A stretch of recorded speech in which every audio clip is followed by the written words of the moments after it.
প্রিয় দর্শক, এই মুহূর্তে যারা দেশে কিংবা প্রবাসে বসে নবীনগরের কথার আজকের আরেকটি নতুন ভার্চুয়াল আড্ডায় সংযুক্ত হয়েছেন। আমি গৌরাঙ্গ দেবনাথ অপু, এডিটর, নবীনগরের কথা। বরাবরের মতো আপনাদেরকে প্রীতি এবং শুভেচ্ছা জানাই।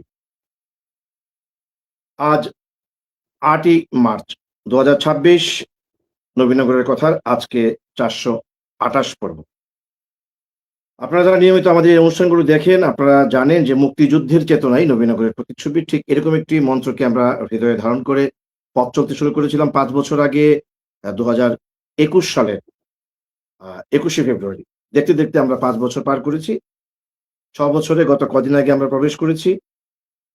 সমসাময়িক নানান ঘটনার পাশাপাশি আমরা সেলিব্রিটি মানুষদের জন্ম, মৃত্যু এবং নানান বিষয় নিয়ে সংস্কৃতি জগতের ঘটনাকেও আমরা সামনে নিয়ে আসবার চেষ্টা করেছি আমাদের ৪২৭ পর্বে। আসো আজকে ৪২৮ পর্বে শুরুতে আপনাদেরকে once again স্বাগত জানিয়ে শুরু করতে চাই আজকের অনুষ্ঠান। যদিও আজকে ৮ই মার্চ আন্তর্জাতিক নারী দিবসের অনুষ্ঠান করবার কথা ছিল পূর্ব নির্ধারিত আমার প্ল্যান অনুযায়ী। কিন্তু আপনারা জানেন যে গতকাল একটি মব ভায়োলেন্স সারা দেশ এবং দেশের বাইরে নানাভাবে সমালোচিত, আলোচিত হয়েছে। সে কারণে আমরা এই মব ভায়োলেন্স নিয়ে চিন্তা করেছি যে আজকে ঘটনাটি তুলে ধরবার জন্য। সে কারণে আন্তর্জাতিক নারী দিবসে সকল নারীদের প্রতি গভীর শ্রদ্ধা জানিয়ে আমরা আজকের এই মব সন্ত্রাস নিয়ে আমাদের বিশেষ আয়োজনটি শুরু করতে চাই। আজকের বিষয়বস্তু আমরা নির্ধারণ করেছি মব সন্ত্রাস বন্ধে আ মাননীয় স্বরাষ্ট্রমন্ত্রীর ঘোষণা এবং বাস্তবতা। এই বিষয়ে কথা বলতে আমরা দেখতে পাচ্ছি আমাদের সঙ্গে বেশ কয়েকজন যুক্ত হয়েছেন। তাদেরকে আমি একটু নিয়ে নিচ্ছি।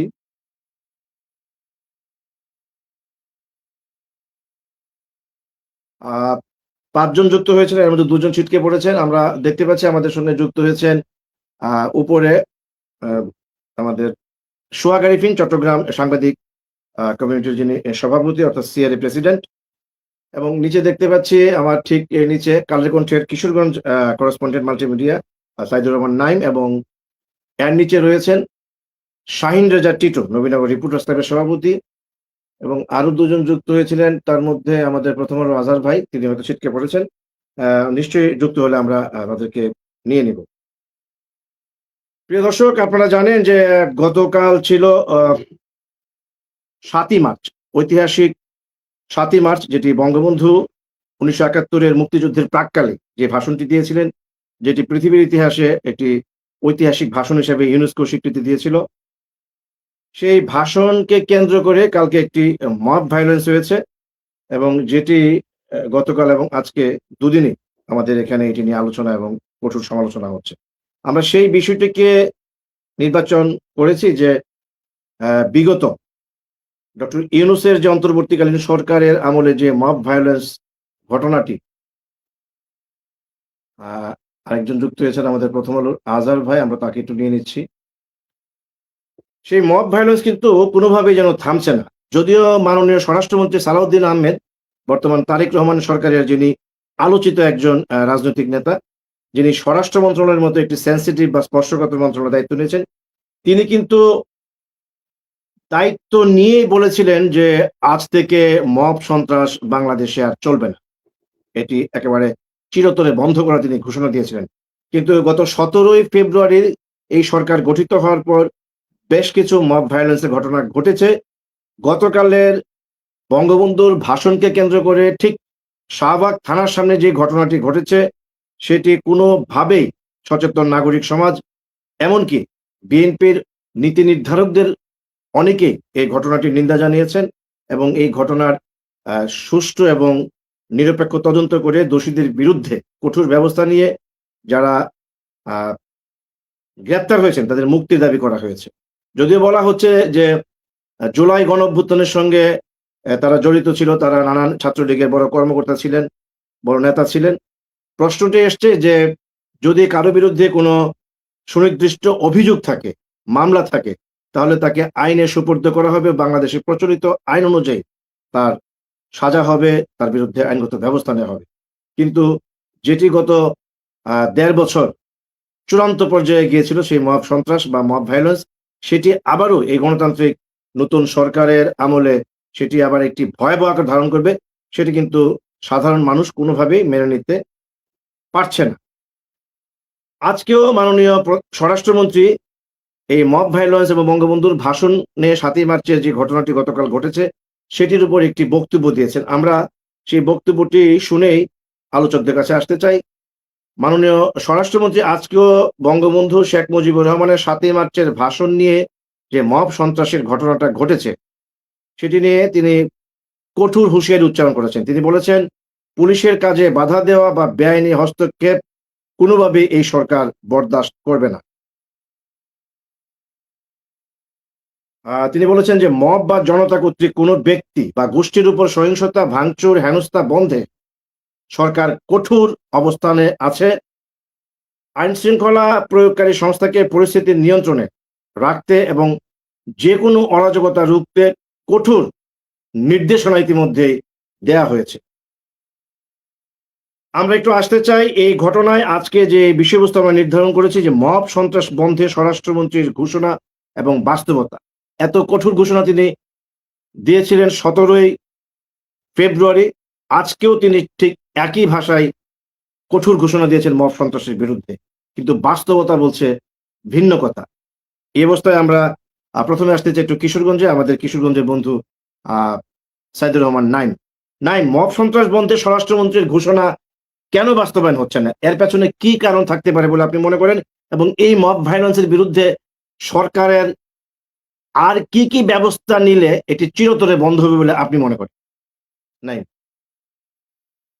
ধন্যবাদ আজকের অনুষ্ঠানের উপস্থাপক গৌরঙ্গ দেবনাথ উপদাদা এবং সম্মানিত আলোচকবৃন্দ যারা রয়েছেন, চট্টগ্রাম থেকে বিশিষ্ট সাংবাদিক নেতা সোহাগ আরিফিন এবং দোহার থেকে যুক্ত হয়েছেন প্রথম আলোর সিনিয়র রিপোর্টার প্রিয় আজহারুল ইসলাম ভাই এবং সম্ভবত ব্রাউনবেরিয়া থেকে যুক্ত হয়েছেন, নামটা মনে নেই, তবে সবাই আলোচকরা ওনাকে চেনেন, খুব সুন্দর আলোচনা করে থাকেন।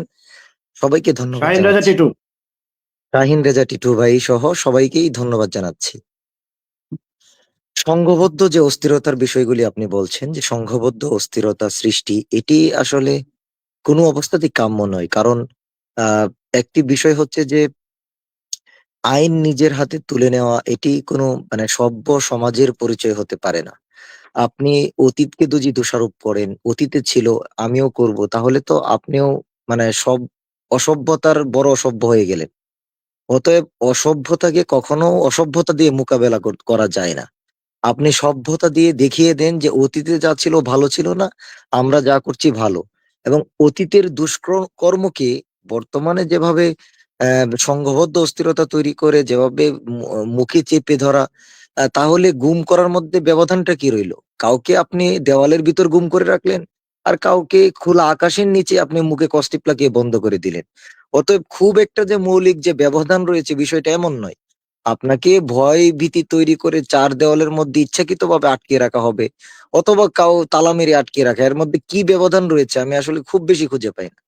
অতএব একজন স্বাধীন নাগরিকের, যিনি সুন্দরভাবে কথা বলতে পারেন, সকালবেলা এই যে বসন্তের বিভিন্ন ধরনের ফুল তা দেখে যেন হাসতে পারেন, একটু সকালে মর্নিং ওয়ার্কে বের হতে পারেন, এই নিরাপত্তাটুকু কিন্তু মানুষ কামনা করে।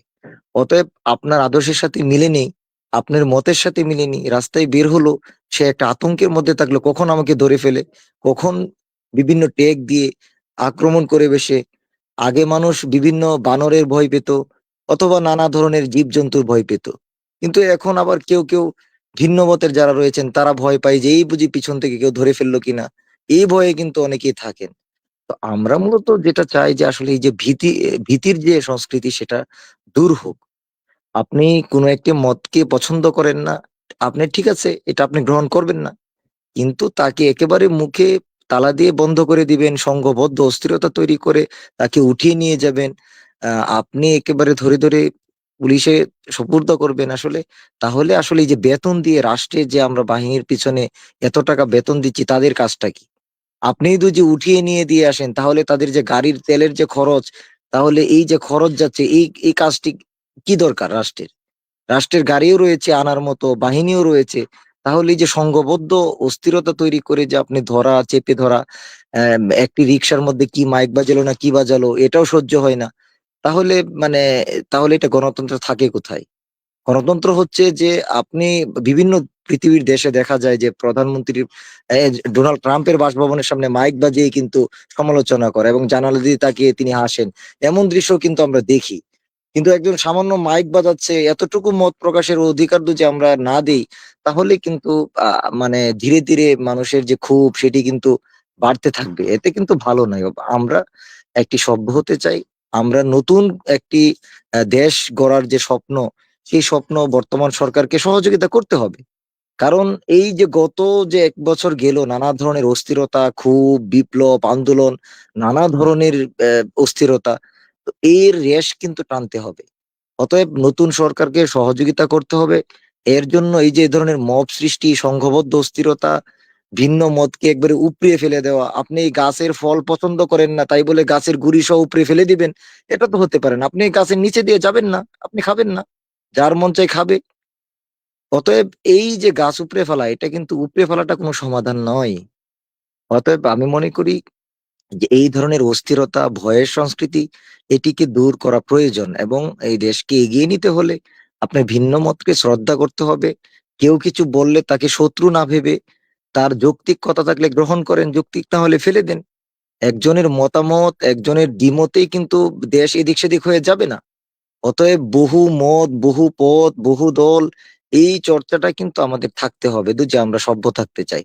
আর যদি মনে করি যে না, এটি কথা বলার প্রয়োজন নেই, তাহলে আইন করে নিষিদ্ধ করুক যে উপদাদা আপনি হাসি দিতে পারবেন না। সোহাগ আরিফিন ভাই, আপনি যে সবুজ জামা পরে আজকে এসেছেন, এসব পড়তে পারবেন না। বাট আমরা যেটা দিয়ে দিব, আমরা যে চশমা দিয়ে দিব, এই চশমা দিয়ে যা দেখবেন তা নিয়ে বাড়ি ফিরে যাবেন। নতুন আপনার চশমা দিয়ে নতুন কিছু দেখার দরকার নেই। তাহলে ওকে, বাস ঠিক আছে, এটা আইন করে দেন যে আপনারা হাসি দিবেন না, টকশো করবেন না। এই এত গভীর রাতে মানুষ আরামের মধ্যে আছে, আপনারা বকবক করছেন, এসবের দরকার নেই।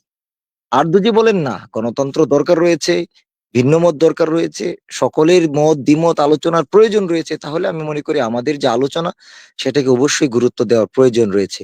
আমি মনে করি বর্তমান সরকার ভিন্ন মত, পথ, নানা পথের মানুষের প্রতি শ্রদ্ধাশীল থাকবে।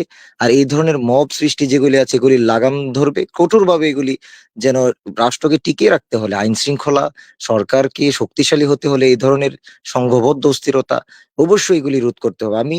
যারা এটি এখনো করছে, আমি মনে করি তারা বিরত হবে এবং তারা রাষ্ট্রের আইনকে শ্রদ্ধা করবে। তাহলে একটি দেশ এগিয়ে যাবে। ধন্যবাদ।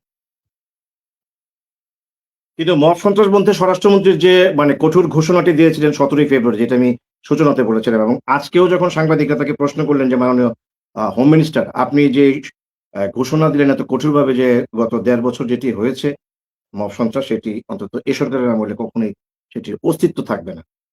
তাহলে স্বরাষ্ট্রমন্ত্রী ঘোষণা কি সেটা শুধু কথার কথা? কিংবা আমি যদি একটু আরো আক্রমণাত্মকভাবে বলি, বিএনপি কি আসলে ভেতরে মব সন্ত্রাসকে আসলে সমর্থন দিচ্ছে? আসলে দাদা, বিষয়টা হচ্ছে যে ঘোষণা দেওয়া হয়েছে, কিন্তু এই যে একটি দুষ্কর্ম চলে আসছে, এটি কিন্তু আসলে রাতারাতি বন্ধ হবার মতো নয়।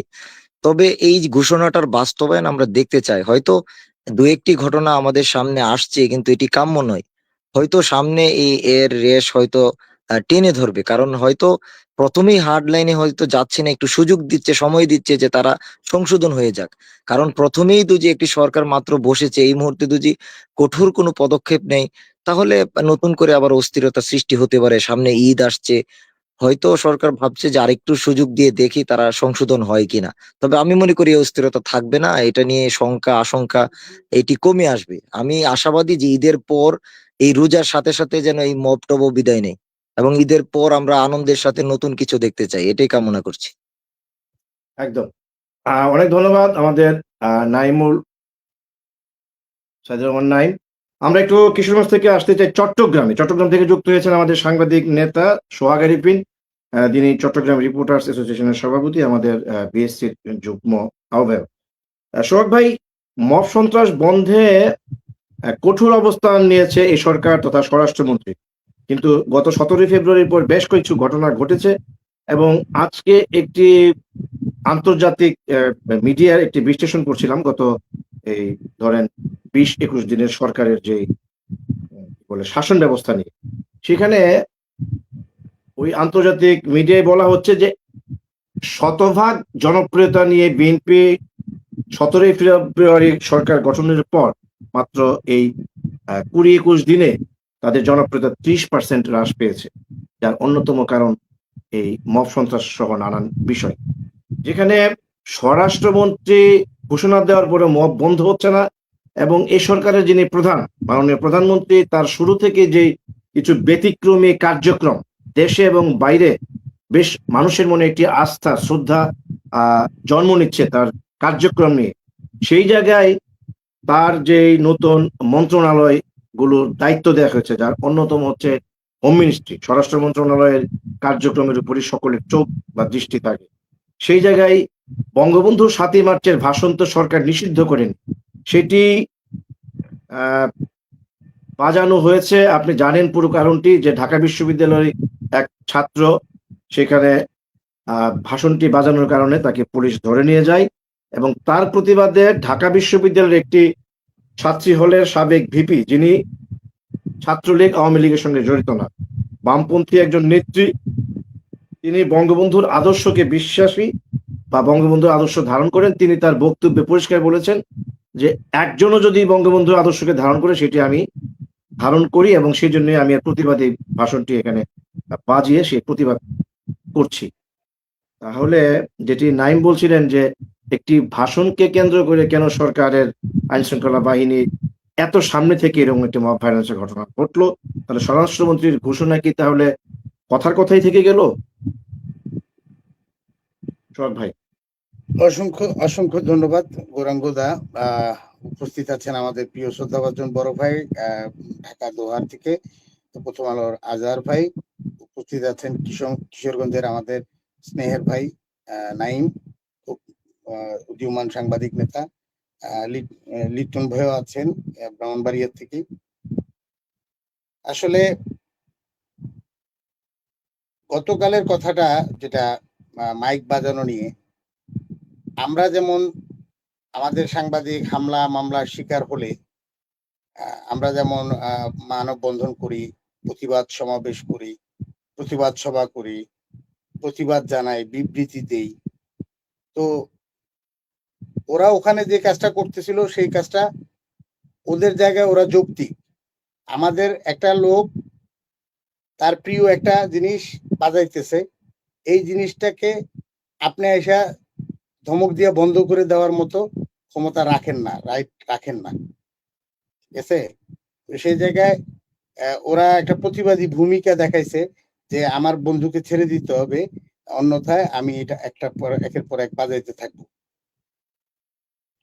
আর এইটাতে যেই মব সৃষ্টি হয়েছে, সেটাতে স্বরাষ্ট্রমন্ত্রীর যে আশার বাণী, সেই বাণীর সাথে আমাদের চাওয়া পাওয়া অনেকটা নস্যাৎ হয়ে যায়।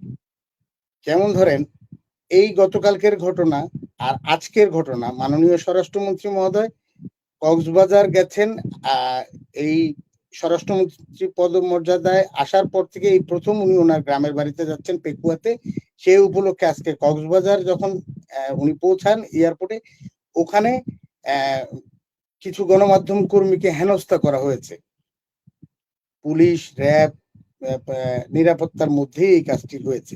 এটা নিয়ে ওখানকার সাংবাদিকরা প্রতিবাদ জানিয়েছে। তাহলে দেখেন যে দুইটা ঘটনা, ওনার যে আশার বাণী আমরা সবাই ভেবেছিলাম, যেমন উনি আরেকটা কথা বলেছেন যে সাংবাদিক দেওয়ার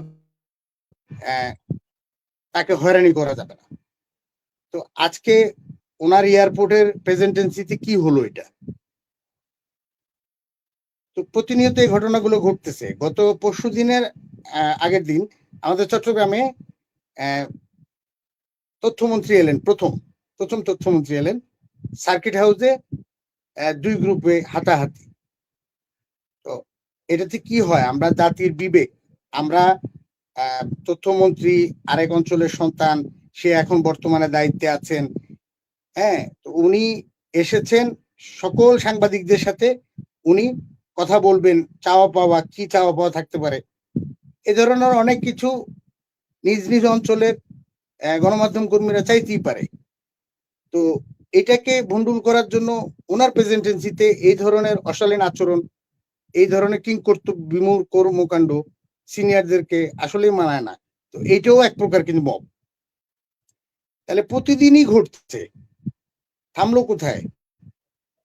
কথা এবং কাজে মিল থাকতে হবে আমাদের। সরকারের একটা গুরুত্বপূর্ণ জায়গায় থেকে সাংবাদিকদের উদ্দেশ্যে যে কথাগুলো বলবেন এগুলো কিন্তু দলিল। তাহলে পর্যায়ক্রমে কি দেখা যাচ্ছে, আপনার সামনেই যেহেতু সাংবাদিক হেনস্থা হইলো, তাহলে এটাও একটা মব। তো প্রতিনিয়ত মব চলছে, আগেও ছিল, এর আগেও ছিল, কিন্তু তখন এটা মব নাম ছিল না। এখন আমরা এই 2 ট্রামে এসে হয়তো বা মব বলছি। 2 ট্রাম, কিছুদিন আগে 1 ট্রাম ছিল, এখন আবার আরেক ট্রাম। আমি ভাই আমাদের এতটুকু বুঝি যে আমার ন্যায্য অধিকার, আমার বাক স্বাধীনতা চাই, আমার পেশাগত দায়িত্বের সুরক্ষাটা চাই, যে আমি নিশ্চিত বাসা থেকে বের হব, আবার বাসায় ঢুকবো। এটা আমার চাওয়া থাকতেই পারে। এটা দিতেও ব্যর্থ হলে তাহলে তো আমাদেরকে চিন্তা করতে হবে, হ্যাঁ কি করলাম আমরা। ঠিক আছে, কিন্তু আসলে কারোই নিরাপত্তা নাই এখন আমাদের। তাহলে মাননীয় স্বরাষ্ট্রমন্ত্রীর ঘোষণার সঙ্গে বাস্তবতার আমরা আসলে তেমন কোনো মিল খুঁজে পাচ্ছি না। যদিও আমাদের কিশোরগঞ্জের বন্ধু নাইম বলছিলেন যে ঈদ পর্যন্ত সরকার হয়তো একটু নরম নীতি ঘোষণা করে ঈদের পর হয়তোবা তাদের যে মূল আইনের শাসন কায়েম করার লক্ষ্যে যে পরিকল্পনা নিয়ে সরকার গঠন করেছে তারা হয়তো ঈদের পর। দাদা একটু বলি নাইমের কথাটা একটু বলি দাদা। হ্যাঁ, চেষ্টা করতেছে, চেষ্টা চলতেছে। 53 জন অতিরিক্ত পুলিশ সুপার দেশের প্রত্যন্ত অঞ্চলে গতকালকের ঘোষণায় অলরেডি আদেশ জারি হয়ে গেছে। তো এই জিনিসগুলো দিয়ে চেষ্টা করা হচ্ছে, একেবারেই যে না তা না, তারপরও কথা ও কাজে মিল থাকতে পারলে আমরা খুশি, জনগণ খুশি, মানুষ খুশি। একদম। আমরা চট্টগ্রাম থেকে এবার একটু আবার আসতে চাই একটু ব্রাহ্মণবাড়িয়াতে। আমি যেখান থেকে অনুষ্ঠানটি করি সেখানকার এনআরসি অর্থাৎ নবীনগর রিপোর্টার্সের সভাপতি শাহিন রেজা টিটু। মব সন্ত্রাস বন্ধে সরকার ঘোষণা দিয়েও অর্থাৎ স্বরাষ্ট্রমন্ত্রী মহোদয় একাধিকবার ঘোষণা দিয়েছেন, আজকেও তিনি কঠোর ভাষায় বক্তব্য দিয়েছেন, মব সন্ত্রাস কোনোভাবেই এই সরকার চলতে দেবে না। কিন্তু সেটি বন্ধ হচ্ছে না, বরং বঙ্গবন্ধুর ভাষণ প্রচারকে কেন্দ্র করে যেটি করা হয়েছে পুলিশের সামনে, একদম থানার সামনে, এবং যখনই সাংবাদিকরা সেটির ভিডিও ধারণ করতে গেছেন সাংবাদিকদের উপরও চড়া হয়েছেন, অনেক সাংবাদিকের ক্যামেরা কেড়ে নেওয়া হয়েছে। তাহলে 5ই আগস্টের পর এই সরকার যে একটি পরিকল্পনা কিংবা একটি নতুন ঘোষণা দিয়ে সরকার গঠন করে জনগণের আস্থা নিয়ে ক্ষমতায় গিয়েছেন, তার সঙ্গে মিল খুঁজে পাচ্ছি না কেন? তার মানে কি মব সন্ত্রাস সহসাই বন্ধ হবে না? ধন্যবাদ। আজকের এই নবীনগরের কথার 428তম পর্বের কই আমি আসিনি। হ্যাঁ, 428তম পর্বের আজকের যে গুরুত্বপূর্ণ একটা বিষয় নিয়ে আলোচনায় বসেছি, এখানে যারা আসছেন আমি সকলকে সালাম জানাচ্ছি এবং মাহে রমজানের মুবারকবাদ জানাচ্ছি। আসলে আজকে প্রথম স্টার্টিংটা খুব সুন্দর হয়েছে। আমাদের কিশোরগঞ্জের ভাই যে সূচনা বক্তব্য দিয়েছেন খুব সুন্দর হয়েছেন। বাংলাদেশের আসলে মব সন্ত্রাসের এই কালচারটা আমরা আগে এই নামে শুনি নাই। আমরা আগে কখনো শুনেছি যে ওই চুর ধরে গণপিটুনিতে চুরকে মারা ফেলছে, কিংবা ছেলে ধরা ছিল, ছেলে ধরার মানে দইরা গণপিটুনিতে কোনো মহিলা মারা গেছে, বা ওই ছেলে ধরা চুর ওইরকম ছিল। কিন্তু আমি জানি এক নবীনগরের একজন বিখ্যাত লোক একজন চুরকে তার উপস্থিতিতে গণপিটুনিতে মারা যাওয়ার পর উনি যে আদালতে দৌড়াদৌড়ি করতে হয়েছে, উনি আল্লাহ উনাকে বেহেশতবাসী করুক, উনি মারা গেছেন। উনি একদিন বলেছিলেন যে বাবা কোনোদিন ওই চুর মানে মানে তোমার সামনে কাউকে পিঠে মেরে ফেললে তুমি ওখানে সাক্ষী হইতে চাও না, তোমার কিন্তু আদালতে দৌড়াইতে দৌড়াইতে জীবন শেষ হয়ে যাবে। এটা ছিল আমাদের আগের ছোটখাটো মবের সাজা। এটা আদালতে যাওয়া আসার সাজা, ছোটখাটো মবের সাজা। বাট 5ই আগস্টের পর 2024-25 সালে প্রথম 5 মাসেই আপনার 141টি মব হামলার ঘটনায় যেখানে 52 জন নিহত হয়েছে, প্রথম 5 মাসে 141টি মব হামলার ঘটনায় 52 জন নিহত হয়েছে। আদৌ কি একটি কোনো বিচার হয়েছে কিংবা এই মব হামলার কোনো আইনি পদক্ষেপ দেখা গেছে? দেখা যায়নি। আমরা যে বর্তমান পরিস্থিতিতে গত 5ই আগস্টের পর মবকে যেভাবে উস্কে দেওয়া হয়েছিল, মাননীয় স্বরাষ্ট্রমন্ত্রীর কথায় দেশবাসী আশ্বস্ত হয়েছিল যে বাংলাদেশে হয়তো আর মব সন্ত্রাস থাকবে না। কিন্তু গতকালের যে ঘটনা, স্বরাষ্ট্রমন্ত্রীর ঘোষণার সাথে আমরা একটু অমিল খুঁজে পাচ্ছি। একটু না, আমি বলবো অনেকটাই, কারণ ওনার ঘোষণাটা ছিল এমন, মব কালচার সহ্য করা হবে না এবং এ ধরনের ঘটনায় কঠোর শাস্তিমূলক ব্যবস্থা নেওয়া হবে। তিনি এও বলেছিলেন, জনগণের দাবি থাকলে তা আইনি ও গণতান্ত্রিক প্রক্রিয়ার মাধ্যমে জানাতে হবে, মব বা অগণতন্ত্রের মধ্যে নয়। এ বক্তব্যে তিনি আসলে জিরো টলারেন্সের নীতির ইঙ্গিত দিয়েছিলেন, অর্থাৎ ভবিষ্যতে মব হামলা, থানা ঘেরাও বা জনতার বিচারের মতো কোনো ঘটনা ঘটলে দ্রুত গ্রেপ্তার ও আইনানুগ ব্যবস্থা নেওয়ার কথা বলা হয়েছিল। বাস্তবতা, মব সহিংসতা যেন আর থামছে না। এটা সামাজিক অস্থিরতা, সামাজিক উত্তেজনা এবং আইনের শাসনের দুর্বলতার কারণে বর্তমানে মব সহিংসতার ঘটনা বাড়তে আমরা পরিলক্ষিত হচ্ছি।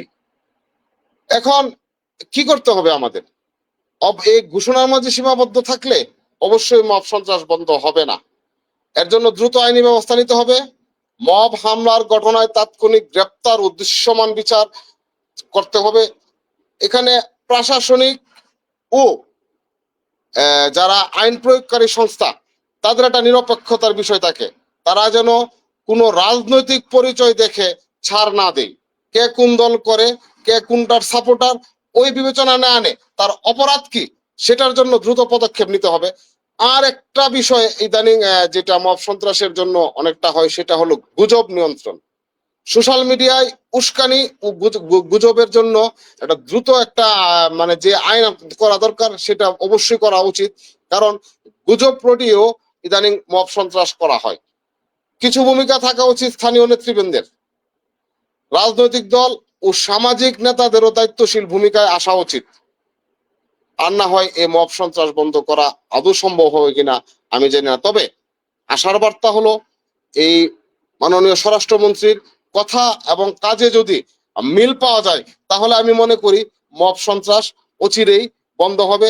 একটি মব সন্ত্রাস শুধুমাত্র একটা মানুষের উপরে নয়, এটার প্রভাব পড়ে তার পরিবারের উপর, তার পাড়া মহল্লার উপর, তার সমাজের উপর, তার রাজনৈতিক রাজনৈতিক যে ভূমি আছে, ভূমির উপর এটার প্রভাব পড়ে। এই প্রভাব থেকে অবশ্যই দ্রুত আমাদের ফেরত আসতে হবে। ধন্যবাদ। অনেক ধন্যবাদ আমাদের শাহিন রাজা টিটু। আমরা একটু আসতে চাই আবার ঢাকায়, যেখান থেকে যুক্ত হয়েছেন প্রথম আলোর সিনিয়র সাংবাদিক আজহারুল হক আজহার ভাই। আজহার ভাই, মব সন্ত্রাস নিয়ে তো প্রত্যেক বক্তাই স্বরাষ্ট্রমন্ত্রী মহোদয়ের যে কঠোর হুঁশিয়ারি উচ্চারণ করেছিলেন, আজকেও যিনি তার বিরুদ্ধে কোনোভাবে এটি বরদাস্ত করা হবে না বলে ওয়ান্স এগেন হুঁশিয়ারি দিচ্ছেন। কিন্তু কার্যক্ষেত্রে দেখা যাচ্ছে যে যারা মব সন্ত্রাসের সঙ্গে জড়িত, একটি চিহ্নিত গোষ্ঠী যাদের সংখ্যা খুবই কম, তারা কিন্তু কোনোভাবেই তাদেরকে ঠেকিয়ে রাখা যাচ্ছে না। আমার প্রশ্নটি আপনার কাছে সরাসরি, যে একেবারে শাহবাগ থানার সামনে এই ঘটনাটি ঘটেছে, একেবারে পুলিশের নাকের ডগায়। যেহেতু মব সন্ত্রাস মাত্র 1 মাসও হয়নি, একটি নতুন সরকার যুক্ত হয়েছে সরকারে, যেটি নাইম বলছিল যে সময় একটু দিতে হবে তাদের, তো সেটি তো নিশ্চয়ই আমাদের থানা পুলিশের মাথায় ছিল। এরকম একটি স্পর্শকাতর ভাষণ, যে ভাষণটি শুনলে একটি মহলের গা জ্বলবে, এটাই স্বাভাবিক। কারণ বিগত 18 মাসে আমরা দেখেছি বঙ্গবন্ধুর নাম নিশানা নিশ্চিহ্ন করার কি প্রচেষ্টা করা হয়েছে, 32 নম্বর ভাঙচুর সহ। সেই জায়গা থেকে থানা পুলিশ কি আগে থেকে একটি প্রটেক্টিভ অবস্থা নিতে পারতো না, যেহেতু মাত্র 20 থেকে 25 হাত সামনেই থানাটি ছিল? তাহলে এখানে পুলিশের ভূমিকাটি নিয়ে তো প্রশ্ন উঠেছে। এবং যখন মব সন্ত্রাসীরা এই হামলাটি চালায়, তখন কিন্তু সাংবাদিকরা ছবি তুলতে গেলে অনেক সাংবাদিককে ক্যামেরায় ছিনিয়ে নেওয়ার চেষ্টা করা হয়েছে। বারবার সাংবাদিকরা কেন আক্রমণ শিকার হচ্ছেন? এই কালচার থেকে বেরিয়ে আসার কোনো পদক্ষেপ সরকারকে কঠোরভাবে নেওয়া উচিত মনে করেন কিনা, কিংবা আদৌ সরকার এগুলি নেবে কিনা, কি বলবেন আজহার ভাই? ধন্যবাদ। আজকের এই ভার্চুয়াল অনুষ্ঠানের উপস্থাপক আমাদের প্রিয় মানুষ গৌরাঙ্গ দেবনাথ উপলরা, ইতিমধ্যে যারা এখানে অংশগ্রহণ করেছেন বক্তা হিসাবে, আলোচক হিসাবে সবাইকে আমি ধন্যবাদ জানাই। আসলে বিষয়টা কিন্তু খুবই সেন্সিটিভ একটা বিষয়। আমাদের দেশে একটা রেওয়াজ যখন তৈরি হয়, সেটাকে নিষ্ক্রিয় করা বা একদম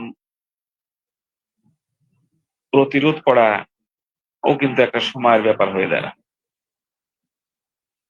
তবে নতুন সরকারের যে স্বরাষ্ট্রমন্ত্রী, মাননীয় স্বরাষ্ট্রমন্ত্রীর কথাবার্তা, অবস্থানে, তার রাজনৈতিক অভিজ্ঞতা, তার দীর্ঘ তার ব্যক্তিগত জীবনে যে নিপীড়ন নির্যাতনের যে অভিজ্ঞতা, আমি মনে করি যে সেই জায়গা থেকে তার চাওয়া উচিত যে একটি সুন্দর আইন শৃঙ্খলা পরিস্থিতির পরিবেশ তৈরি করা। কেননা মানুষ আতঙ্কে আছে, উদ্বেগে আছে, শঙ্কায় আছে। এই ধরনের ঘটনা যখন ঘটে, একটা ঘটনা আরো 10টা ঘটনাকে উস্কে দেয়। আবার একটা ঘটনার কারণে কিন্তু লক্ষ লক্ষ মানুষ উদ্বেগ আতঙ্কে থাকে যে সে তার জায়গায়, তার স্বাধীনতায়, তার মত প্রকাশে, তার দায়িত্ব পালনে, তার চিন্তা চেতনা, আদর্শের জায়গাগুলোতে সে কতটা শক্তিশালী থাকতে পারবে।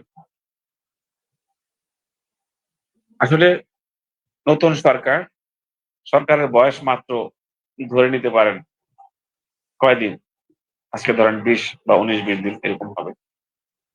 আমরা এই সরকার যাহাই বলুক, আমরা এখনো, আমি মনে করি, যেটা আমার ব্যক্তিগত মতামত হলো, যে সরকারকে এখনো একদম চেপে ধরে তার সমালোচনা করা বা তার সেই পরিস্থিতিটা কিন্তু হয়নি।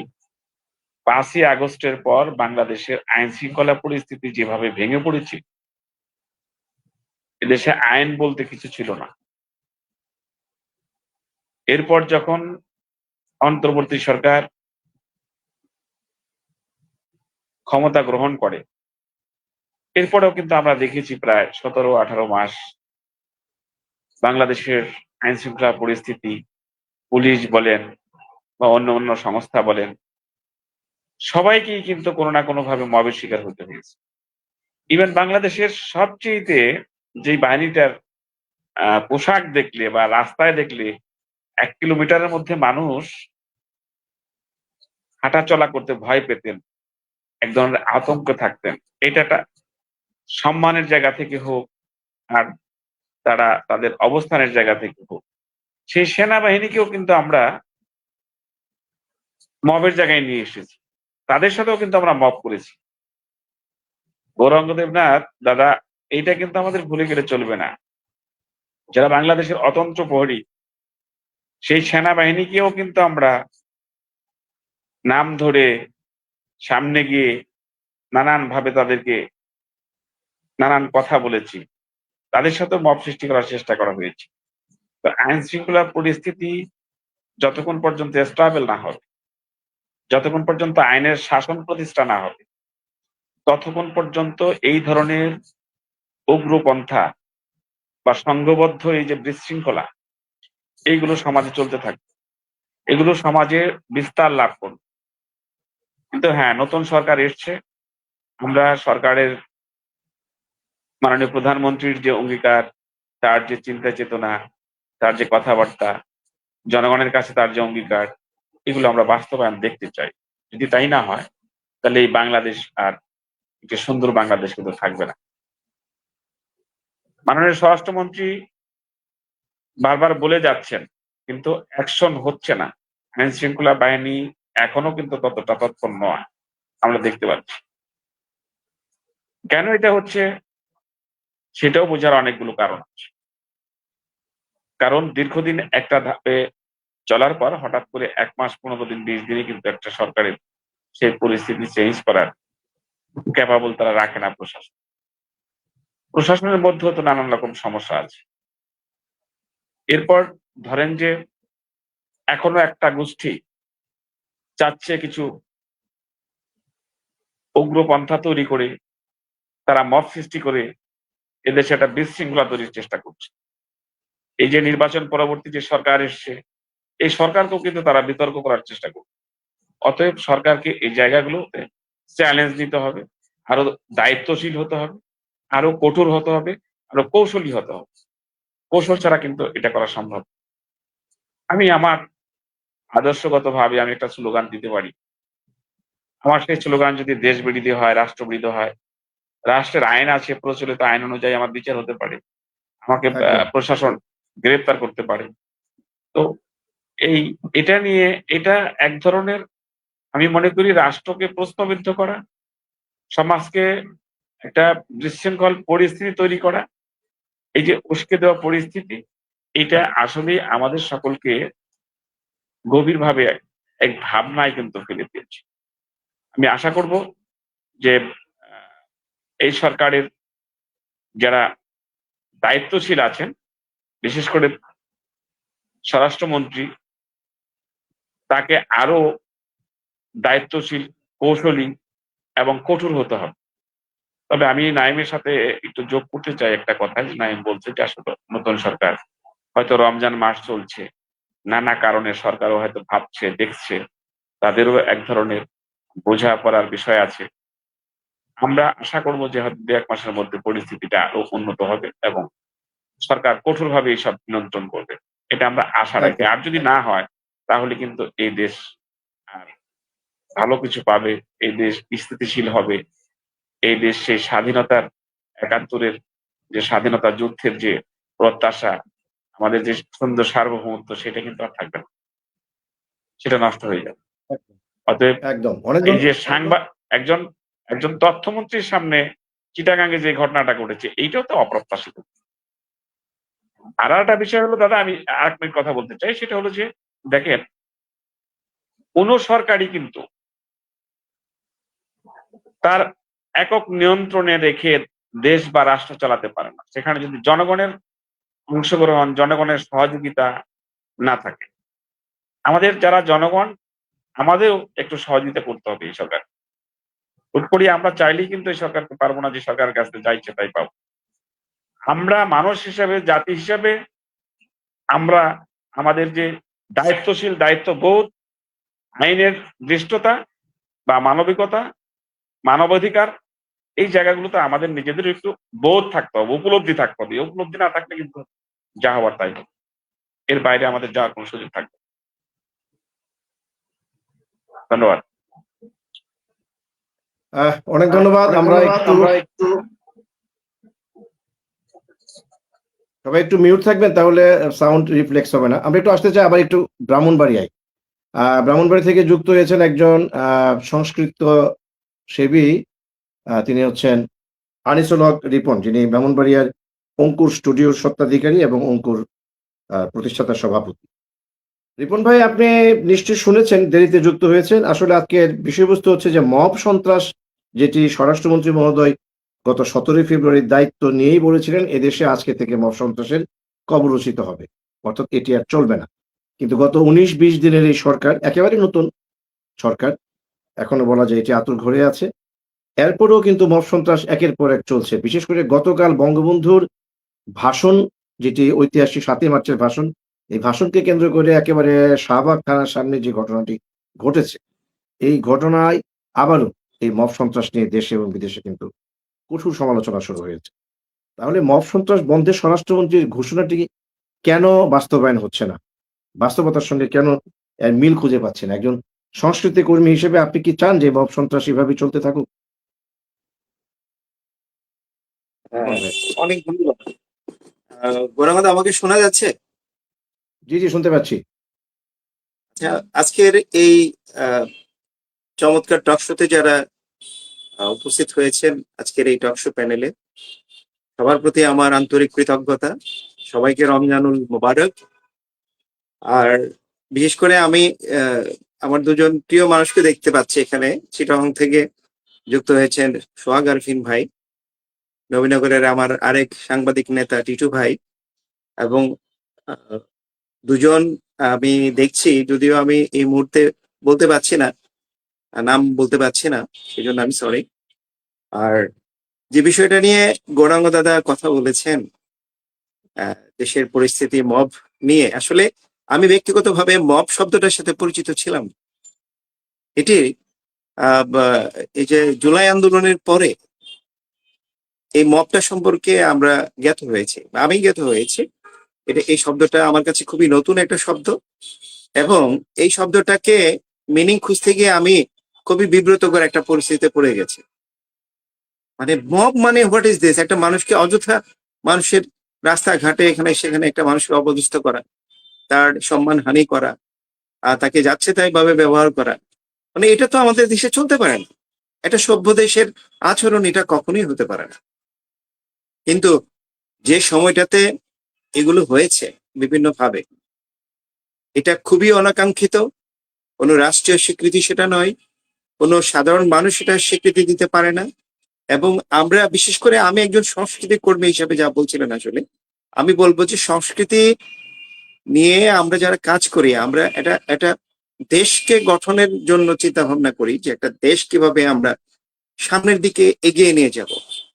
কিন্তু যে মব সৃষ্টিকারীরা আমাদেরকে সেখানে মানে পেছনে ফেলে দিচ্ছে তাদের অ্যাক্টিভিটিস দিয়ে, মানে আমাদের দেশটাকে আরো পিছনের দিকে ঠেলে দিচ্ছে। আমি সেটা ব্যক্তিগতভাবে মনে করি। তো যারা এটা করে বা যারা এটার সাথে সম্পৃক্ত, আমি তাদেরকে কখনোই আমাদের দেশের কোনো যোগ্য মানুষ মনে করব না। আমরা তাদেরকে সবসময় মনে করব যে তারা দেশের ক্ষতির জন্য এই কাজগুলো করে যাচ্ছেন। তো বর্তমান সরকার মাত্র কদিন হলো ক্ষমতায় আসলো, স্বরাষ্ট্রমন্ত্রী হয়তো ঘোষণা দিয়েছেন যে মবকে তারা যেভাবে হোক নির্মূল করবেন। তো যেহেতু রমজান মাস চলছে, রমজানের বিভিন্ন ব্যস্ততায় মানুষ আছে, রাষ্ট্র নতুন পরিচালনার হাত দিয়েছেন।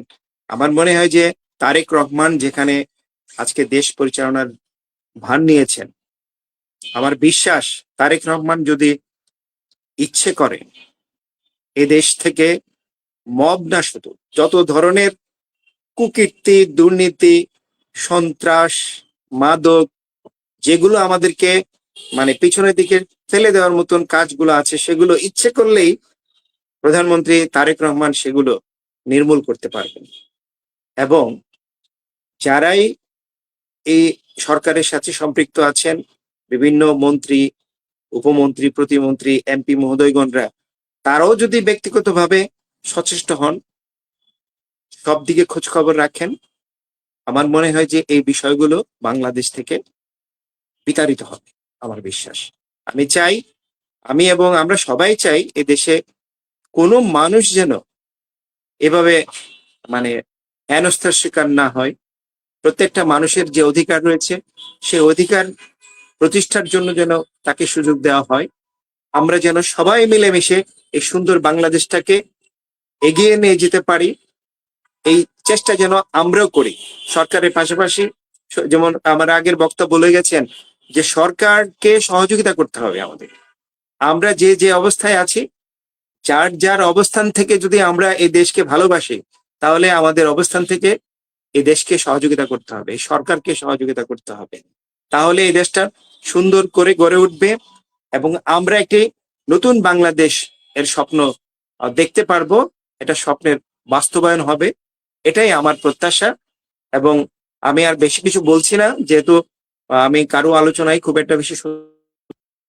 সবাইকে কৃতজ্ঞতা, সবাইকে ঈদের আগাম শুভেচ্ছা, এবং সেই সাথে আজকের প্যানেলে যারা উপস্থিত হয়েছেন আপনাদের প্রতি অসংখ্য কৃতজ্ঞতা যে এই রমজানের মধ্যেও যে এই সময়টুকু আপনারা উপহার দিচ্ছেন। বিশেষ করে গৌরাঙ্গদার কথা বলবো যে তিনি এমন একজন মানুষ যে কিভাবে যে মানুষগুলোকে অ্যাকোমোডেট করে এই কাজগুলো করে যাচ্ছেন, জনকল্যাণের এই কাজগুলো, দাদাকে আমি স্যালুট জানাই। দাদা, স্যালুট টু ইউ। এবং এভাবে এগিয়ে যাবেন।